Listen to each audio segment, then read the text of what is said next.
क्या आपने कभी सुना है कि एक सियासी घटना इतनी डरावनी हो सकती है कि दो बड़े नेता 24 साल तक एक दूसरे का चेहरा नहीं देखे? उत्तर प्रदेश की सियासत में गेस्ट हाउस कांड ऐसा ही एक काला अध्याय है जिसने 2 जून 1995 को मायावती और मुलायम सिंह यादव के बीच ऐसी खाई बनाई कि दोनों एक दूसरे को पागल खाने भेजने तक की बात करने लगे। लेकिन हुआ क्या था उस दिन लखनऊ के स्टेट गेस्ट हाउस में, और कैसे 24 साल बाद 2019 में ये दोनों फिर से एक मंच पर आए? चलिए समझते हैं विस्तार से। 1993 में उत्तर प्रदेश में बीजेपी को सत्ता से बाहर करने के लिए मुलायम सिंह यादव की समाजवादी पार्टी और काशीराम की बीएसपी ने हाथ मिलाया। उस वक्त उत्तराखंड भी यूपी का हिस्सा था और विधानसभा में कुल 422 सीटें थी। गठबंधन में एसपी ने 256 और बीएसपी ने 164 सीटों पर चुनाव लड़ा। नतीजे आए, एसपी को 109 और बीएसपी को 67 सीटें मिली। मुलायम सिंह यादव बीएसपी के समर्थन से मुख्यमंत्री बने, लेकिन ये दोस्ती ज़्यादा दिन तक नहीं चली। आपसी मनमुटाव बढ़ा और 2 जून 1995 को बीएसपी ने मुलायम सिंह की सरकार से समर्थन वापस ले लिया। इससे मुलायम सिंह की सरकार अल्पमत में आ गई। समर्थन वापसी के बाद मुलायम सिंह अपनी सरकार बचाने के लिए जोड़ तोड़ में जुट गए, लेकिन जब बात नहीं बनी तो सपा के कुछ कार्यकर्ता और विधायक नाराज हो गए। उस दिन लखनऊ के मीराबाई मार्ग स्थित स्टेट गेस्ट हाउस में मायावती अपने विधायकों के साथ कमरा नंबर 1 में बैठक कर रही थी। दोपहर करीब 3 बजे अचानक सपा के कथित कार्यकर्ताओं और विधायकों की भीड़ ने गेस्ट हाउस पर हमला बोल दिया। भीड़ ने मायावती को निशाना बनाया।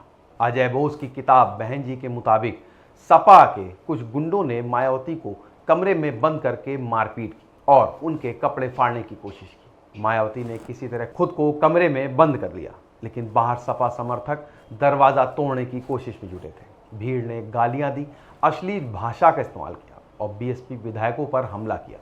कम से कम 5 बीएसपी विधायकों को घसीटकर गाड़ी में डाला गया और मुलायम सिंह की सरकार को समर्थन देने के लिए दबाव बनाया गया। कुछ विधायकों ने डर के मारे कोरे कागज पर दस्तखत भी कर दिए। इस संकट में बीजेपी विधायक ब्रह्मदत्त द्विवेदी मायावती के लिए मसीहा बनकर सामने आए। दबंग छवि वाले द्विवेदी ने लाठी लेकर सपा के कार्यकर्ताओं को सामना किया और मायावती की जान बचाई। मायावती ने उन्हें हमेशा अपना बड़ा भाई माना और फर्रुखाबाद में उनके लिए प्रचार तक किया। बाद में जब ब्रह्मदत्त की हत्या हुई तो मायावती उनके घर गई और फूट फूट कर रोई। उनकी पत्नी के लिए भी मायावती ने प्रचार किया। बीएसपी ने उनके खिलाफ उम्मीदवार भी नहीं उतारा था। कुछ पुलिसकर्मियों ने हिम्मत दिखाई। हजरतगंज के एसएचओ रहे विजय भूषण और एसएचओ वीआईपी सुभाष सिंह बघेल ने भी भीड़ को रोकने की कोशिश की थी, लेकिन लखनऊ के सीनियर एसपी ओपी सिंह पर आरोप लगा कोई मदद नहीं की। गेस्ट हाउस कांड की बिजली पानी सप्लाई भी कट कर दी गई, जिससे प्रशासन की मिलीभगत का शक हुआ। आखिरकार जिला मजिस्ट्रेट और एसपी राजीव रंजन ने हस्तक्षेप करके स्थिति को नियंत्रित किया, लेकिन इसके लिए लाठीचार्ज तक करना पड़ा था। मजिस्ट्रेट का तबादला उसी रात को कर दिया गया। गेस्ट हाउस कांड ने मायावती और मुलायम को कट्टर दुश्मन बना दिया। 24 साल तक दोनों ने न गठबंधन किया, न एक दूसरे से मुलाकात की। मायावती ने मुलायम को पागल खाने भेजने की भी बात कही थी, तो सपा की ओर से भी तीखे बयान आए थे। लेकिन 2019 में सियासी मजबूरी ने दोनों को फिर से एक मंच पर ला दिया। 19 अप्रैल 2019 को मैनपुरी में मायावती और मुलायम एक साथ रैली की और एक दूसरे को जिताने की अपील की। मायावती ने कहा कि देश हित में हम पुरानी बातों को किनारे कर दिया। गेस्ट हाउस कांड यूपी की सियासत का वो बदनुमा दाग है।